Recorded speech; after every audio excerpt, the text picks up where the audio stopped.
Imagine a bloodline so powerful, so dangerous, it was erased from history itself, not by time nor by human hands, but by divine will, struck from the records of heaven and earth alike. The tale begins with a name once radiant, Lucifer, the Morningstar, the first of light and the first to fall.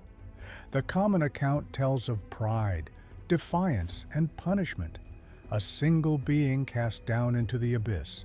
But what if that was not the whole truth? Hidden within the oldest remnants of theology lies a possibility too unsettling to accept, that the light-bearer did not descend alone, that fragments of his essence endured, scattered, divided, reborn in forms no scripture dares to name. Some ancient texts, long condemned and burned, spoke not of followers or armies, but of lineage, of beings born not merely from rebellion, but from its blood.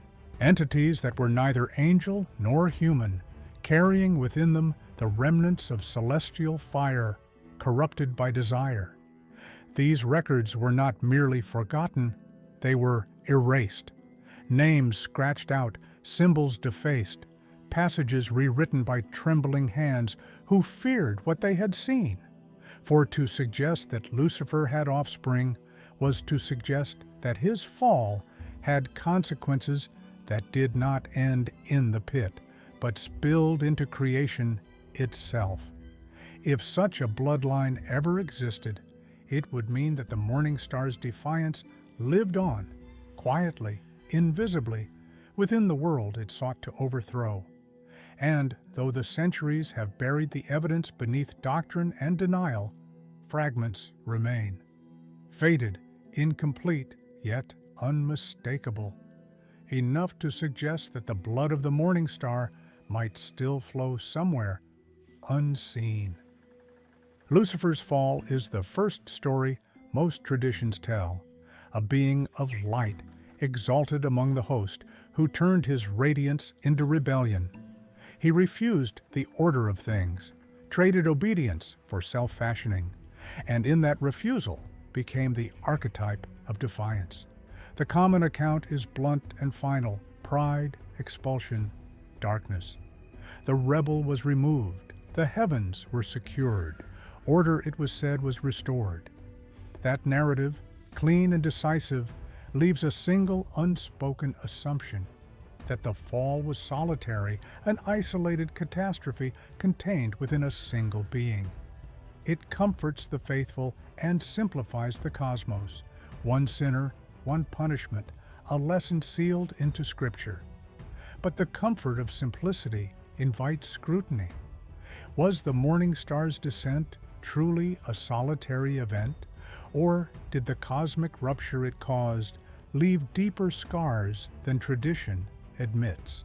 Some of the oldest and most volatile sources refuse the neatness of canonical accounts. In apocryphal writings, Gnostic Gospels, and fragments recovered among the Dead Sea manuscripts, the language shift from singular to plural. It is not only a leader who falls, but a company who follow. These texts speak of watchers who descended, of celestial beings who crossed the boundary into the world of men, and of consequences that extended beyond a single punishment. In those margins, the story complicates. Rebellion becomes contagion. To entertain the possibility that Lucifer did not descend alone is to entertain a further stranger claim, that the very essence which defined celestial being can fracture.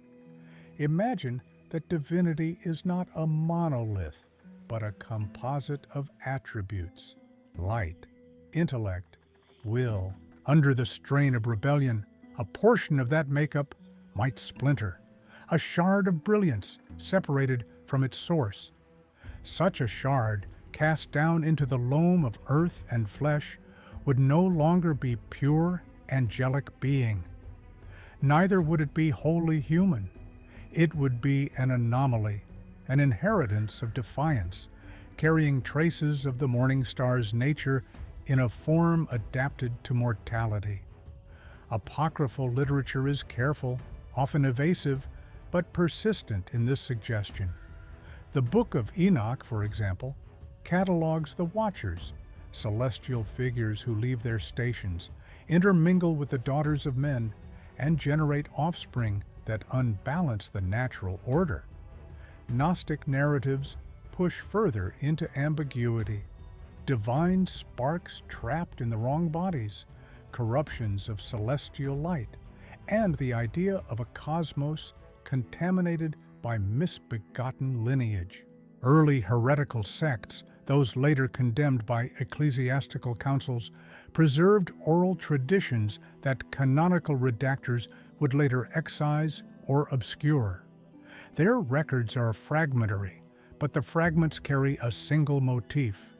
Intimacy between the divine and the terrestrial can produce a third term, neither holy God nor holy man. The consequence of such a genealogy is not only theological, but ontological. If a celestial nature can be transmitted, even partially, the implications reshape how creation itself is understood. The fall ceases to be an isolated moral lesson and becomes an event with biological and metaphysical aftermath.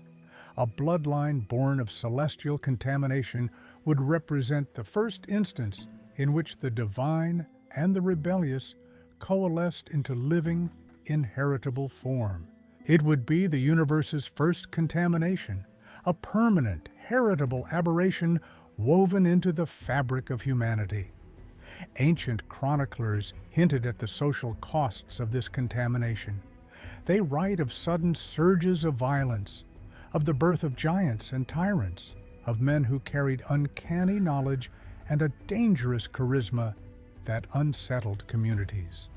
Scribes who recorded these phenomena often did so with dread.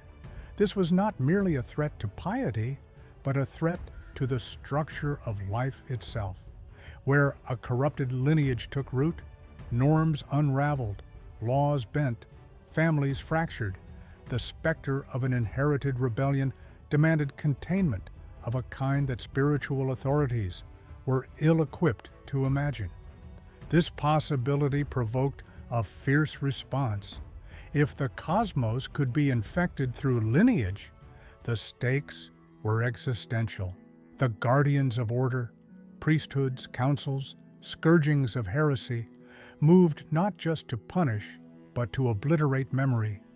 The attempt was not merely to correct error, but to excise the idea that defiance might reproduce. Names were altered in genealogies, passages omitted from compendia, and entire narratives reworked to preserve the notion of a closed, moral universe. In doing so, they transformed a troubling hypothesis into taboo. Yet even deliberate erasure cannot fully unmake what once was. Marginalia survive. Folk traditions preserve names in distorted forms. A single phrase in a condemned manuscript can betray a larger, suppressed account. The theory that celestial essence might fragment and beget descendants challenges the neat moral geometry of orthodox faith. It insists that transgression can be transmissible, that sin can have blood and bone. If the first sin was pride, perhaps the second was parenthood. Long before theology hardened into dogma, whispers passed through the shadows of temples and hidden sanctuaries. Stories too dangerous to preserve in Scripture, yet too persistent to die. They spoke of the progeny of the Morningstar. After Lucifer's fall, it is said the heavens trembled not merely from his exile, but from what followed. The boundary between celestial and mortal began to fray. In the old fragments of Genesis and the Book of Enoch, the Watchers, angels who descended upon Mount Hermon, took mortal women and begot the Nephilim, giants of renown. Yet among certain Gnostic sects and early mystics, a darker variation emerges. that these unions were not acts of rebellion alone, but echoes of Lucifer's own nature seeding itself into the mortal world. Mainstream angelology insists upon separation, the adversary cast down, his legions chained or lost. But hidden codices, written in the margins of condemned texts, suggest otherwise. They speak of the echoed flame, a remnant spark of Lucifer's essence, divided and dispersed through his fallen kin. To some, this spark became corruption. To others, a perverse continuation of divinity, tainted yet luminous. In Mesopotamian hymns, fragments of the Enuma Elish allude to divine beings whose blood mingled with clay. Canaanite tablets describe serpent princes who walked among men, beautiful and ruinous, teaching forbidden arts of enchantment and desire. In early Christian demonologies, there appear cryptic references to entities bound in likeness, yet unlike their father, beings neither angel nor man, but something in between. Across centuries, they bore many names. The Persians spoke of the Ajdahak, a king with the soul of a star and venom in his veins. The Syriac texts of Edessa mention the sons of the twilight, pale figures whose voices could bend conviction. And in later medieval grimoires, there are mentions of noble houses marked by the serpent's wit, dynasties whose leaders possessed charm beyond mortal measure, intellect untamed by faith, and an aura that unsettled even the devout. These tales describe more than myth. They outline a lineage, one that carried the tension between creation and defiance, the divine impulse twisted into mortal form. The descendants of the fallen were said to possess eyes that shimmered with knowledge older than Eden, tongues fluent in persuasion, and a beauty that concealed an ancient hunger. Wherever they walked, faith weakened, order trembled, and men mistook ruin for revelation. The Church's scholars, faced with fragments too dangerous to canonize, buried them beneath centuries of silence. Libraries were purged, heresies condemned, bloodlines erased through crusade and inquisition. But absence itself became the evidence, for if such beings never existed, why the desperate need to erase their trace? The last surviving scrolls hint only at one question, a warning written in trembling script across a charred fragment of vellum.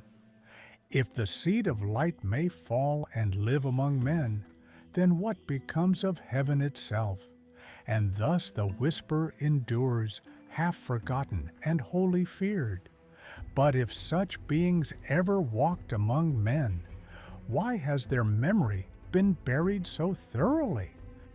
If the memory of the fallen bloodlines was so thoroughly erased, it could not have vanished by accident. Erasure of that magnitude requires intent, the will of empires, the silence of scholars, and the weight of divine institutions determined to bury a truth too corrosive to their foundation. The canonical scriptures, meticulously edited through centuries, remain conspicuously void of any mention of celestial descendants. Genesis speaks of Nephilim only in passing. Giants, mighty men of old, before the flood sweeps them into oblivion. Enoch, the one who walked with God, recorded their origins in detail, yet his book was declared apocryphal, banished from the canon by those who claimed to preserve divine truth. The omission was not theological accident, it was surgical precision. In the earliest centuries of the Church, councils gathered under imperial banners to define what heaven allowed man to know. The Council of Nicaea and those that followed did more than shape doctrine. They shaped memory. Manuscripts that hinted at angelic unions or infernal genealogies were denounced as heresy. Gnostic gospels that dared to suggest divine essence could mingle with flesh were burned, their authors executed or exiled. By the 5th century, the doctrine of celestial purity had become law. Augustine, Jerome, and their successors declared the angels incorporeal, incapable of breeding, incapable of falling in such a way as to reproduce. This was not only a defense of faith, it was damage control. For if angels could create life, even in corruption, then divine perfection was not untouchable. It could fragment, multiply, and persist beyond God's reach. Through the Middle Ages, this silence deepened into violence. Monasteries in southern France, Syria, and Armenia were sacked for harboring doctrines of dissent. Whole sects, the Ophites, the Luciferians of Cappadocia, and the Cathar remnants in Occitania were exterminated, accused of keeping the blood of the Bright One. Even the word Lucifer itself, once a term for the morning star, was redefined into absolute evil. The light bringer became the devil. The bloodline became blasphemy. The Vatican's secret archives still contain references to erased codices, manuscripts known to exist but catalogued without content, their pages long removed or sealed. One 12th century text, De linea caelestis corrupti, is described only as non-orthodox genealogy of angels. Another, the Gospel of the Watchers, vanished entirely after its discovery in Antioch, mentioned only once by a Dominican scribe who was later condemned for Luciferian sympathies. Art, too, suffered under this censorship. Frescoes depicting winged beings embracing mortals were painted over or destroyed. In illuminated manuscripts, serpentine symbols, once representing enlightenment, were reinterpreted as emblems of sin. Iconoclasm became theology's weapon, erasing not just the heresy, but the possibility that the divine and the damned might share the same blood. Yet the silence was never absolute. Whispers persisted among secret orders, the Rosicrucians, the Knights of the Dove, the hidden sects of Constantinople and Prague. Some claimed to preserve the genealogy of the Bright Line, tracing it through veiled noble families of Europe and the Near East. Their symbols appeared in architecture, on tombs, and in sigils that defied ecclesiastical interpretation. Beneath monasteries, in the margins of forbidden books, and in the chants of heretical cults, one refrain endured: "Light cannot die, it only hides." For those who listen closely to history's silences, a pattern emerges, an effort so vast and deliberate, it reshaped the world's memory. The destruction of the fallen lineage was not merely an act of faith, it was an act of containment. But some fragments escaped the fire, and what they reveal suggests that the erasure was not complete. If traces of a forbidden bloodline persisted, they did not remain static relics awaiting rediscovery. They adapted. They hid in plain sight, folded into the ordinary fabric of human life until their extraordinary nature could be denied by familiarity. Where once a lineage might have been marked by obvious monstrosity or ruin, it learned instead to wear human skin with cunning and restraint, to become vessels of an old essence rather than caricatures of it. These vessels were not animated corpses nor slavering demons.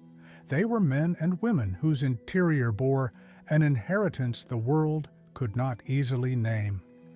They possessed a magnetism that corrupted conviction, a clarity of thought that read like prophecy, and a hunger for change that presented itself as vision. In the quiet records that survived the purge, observers described figures who entered a room and reshaped the loyalties of those within it, who whispered ideas that undermined faith and authority, not by force, but by persuasion. Where the violent Nephilim toppled walls, these descendants toppled institutions from the inside. From the fall of kingdoms to the quiet revolutions of taste, the legacy of rebellion left fingerprints. Empires that seemed stable erupted suddenly into ruin under leaders consumed by ambition beyond measure. Art and literature, when traced across centuries, reveal a recurring fascination with the Promethean figure, the light-bearer turned enemy of the gods, the thinker who dared to steal illumination for humankind. Philosophy bears similar marks, thoughts that valorize individual will, that praise defiance as virtue, that reframe transgression as liberation. These ideas do not prove lineage, but they map with unsettling regularity onto a temperament that the Forbidden Chronicles attribute to the Morningstar's seed. Occult traditions have been more direct in their claims. Hidden orders, branching networks of initiates and families, kept genealogies secreted away in ciphered ledgers and encoded coats of arms. In those records, the bloodline appears as a coursing motif, an intermarriage between certain noble houses, recurrent symbols carved into tombstones, a phrase stitched into baptismal registers that meant nothing to the uninitiated, but everything to those guarding the secret. Rituals persisted that bore the mark of an ancient intelligence, initiatory dramas that rehearsed rebellion, liturgies that inverted praise into challenge, and codes of succession designed to conceal descent beneath layers of legitimate ancestry. These traditions tell of a slow, strategic survival. When frontal confrontation failed, the descendants of the light-bearer withdrew into other forms of influence. They became advisors, patrons, thinkers, people whose touch could steer the ambitions of rulers and the affections of scholars. They seeded philosophies that prized autonomy over obedience. They patronized artists who painted defiance as sublime. Over generations, what was once ecstatic defiance refined itself into a strategy to win the world not by force, but by shaping the hearts and minds that would build it. Where the church and state hunted open heresy, these lines learned concealment. Marriage, a primordially human act, became their camouflage and their weapon. By marrying into influential families, the line could persist while its outward identity dissolved. Names changed, coats of arms were recut, yet the pattern remained, a temper, a brilliance, a ruthless curiosity that pressed against accepted orders. This is why so many rare manuscripts and marginal glosses, when read together, suggest networks rather than anomalies, a dispersed but coherent presence operating through centuries of quiet intervention. The notion of an unseen war is not necessarily a tale of epic battlefields. It is subtler, a clash of mimetic currents, a slow pressure applied to creaking systems. When an idea takes hold in the mind of a monarch, when a single philosopher persuades a court to question divine prerogative, when an artist tempts a populace toward new images of power, the balance shifts. The heirs of rebellion cultivated such moments as if they tended a long game, planting doubts that would grow into structures of dissent, sponsoring thinkers whose work would ripple outward long after their patrons were dust. Reports from occult chroniclers are chilling in their specificity. They enumerate signs said to mark those of the line, a voice that eases distrust, an appetite for forbidden texts, an uncanny capacity to survive scandal unscathed. They speak of dreams filled with starlight and serpents, of a cold inner clarity that allows the bearer to see patterns in institutions like woven maps. Whether these details are literal or allegorical matters less than the pattern they form, an inheritance of temperament and tactic passed down not through proclamation, but through encoded practice. If the lineage adapted, so too did its aims. The crude appetite for dominion that once read as chaos could, over centuries, be recast as a drive toward transformation. Some traditions claim the descendants seek restoration, not of a heaven lost, but of a cosmic order remade under laws of their own making. Others insist the goal is survival, to preserve a spark of celestial rupture until the world is ready, or vulnerable, enough to accept it. Still others whisper of a darker ambition, dominion, not merely in governance, but in the reorientation of belief itself. Each hypothesis points to a single, unnerving possibility. The legacy did not vanish, it evolved. And if they still walk among us, what is their purpose now? Redemption or dominion? And perhaps the answer lies not in distant heavens, but in the subtle persistence of what should have been lost. If the descendants of the Morningstar still walk among us, they carry more than ambition or influence. They carry a spark, a fragment of the rebellion itself, embedded in flesh and thought. It is a spark that endures beyond persecution, beyond erasure, beyond time itself. Was Lucifer's defiance ever truly extinguished, or has it survived, concealed in human vessels across the centuries? Every generation bears its shadows, rare individuals who move through the world with uncanny insight, irresistible charm, and a presence that unsettles the ordinary. They speak in deeds rather than words, bending systems, ideas, and loyalties with a precision that seems preternatural. They are not mythic giants or fire-breathing monsters. They are subtle, patient, and enduring.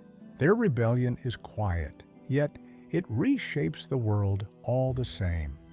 The evidence of this lineage is elusive, yet pervasive. Art, for instance, offers cryptic testimony. Figures in Renaissance canvases whose gaze unsettles even centuries later. Symbols in illuminated manuscripts suggesting serpentine wisdom or luminous defiance. Sculptures and architecture that encode patterns of ascent and transgression.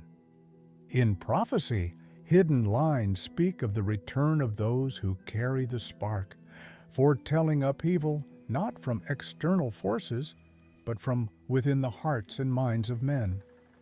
Rituals, too, preserved in secrecy, echo the same theme, an inheritance of disruption encoded in ceremony, language, and lineage. Perhaps the most haunting possibility is that myth and memory have merged. Stories of the fallen, long dismissed as allegory, may in truth be chronicling continuity, a bloodline that refuses to be destroyed, weaving itself into the fabric of humanity. What appears as coincidence or genius may be inheritance. What appears as audacity may be destiny. The line between legend and reality is fragile, yet it trembles under the weight of the evidence that survives, scattered yet insistent. If the spark of the Morningstar still breathes in the veins of men and women today, then the true fall may not come from the heavens. It may arise from ambition, knowledge, or desire already planted in the world, waiting only for the moment to unfold. History, in this light, is not a record of punishment and triumph, but a series of subtle shifts orchestrated by unseen hands. The rebellion was never complete. It merely waited, concealed, adapting, until the conditions were right to move again. And perhaps the final rebellion has already begun. It no longer rages in distant heavens, nor in cataclysmic displays of light and fire. It moves quietly, imperceptibly, coursing through human ambition, intellect, and desire. The war between divinity and defiance has become intimate, internal, fought in the hearts of those who inherit more than memory, who carry the spark of the Morningstar without knowing its source. Some legacies cannot be erased. They can be obscured, denied, or buried beneath centuries of dogma and fear, but they endure. They lie dormant in the blood, in the whisper of ideas, in the flash of insight that bends the course of empires, art, and knowledge. Each generation may forget, each age may suppress, but when the conditions awaken them, they rise again, subtle, patient, and irresistible. Perhaps even now they walk among us, visionaries, rulers, scholars, or artists whose presence shapes the world without proclamation. They are neither conquerors nor tyrants in the traditional sense, yet their influence bends reality toward rebellion, toward transformation, toward a future the world cannot yet comprehend. And when they awaken fully, when the spark of the Morningstar blazes once more through human hands, will we recognize them? Will we even understand the quiet force that has been shaping history in shadows, guiding desire and intellect with invisible intent? This was Lucifer's forbidden legacy. For more tales buried beneath faith and fire, subscribe and continue your descent into the forbidden archives.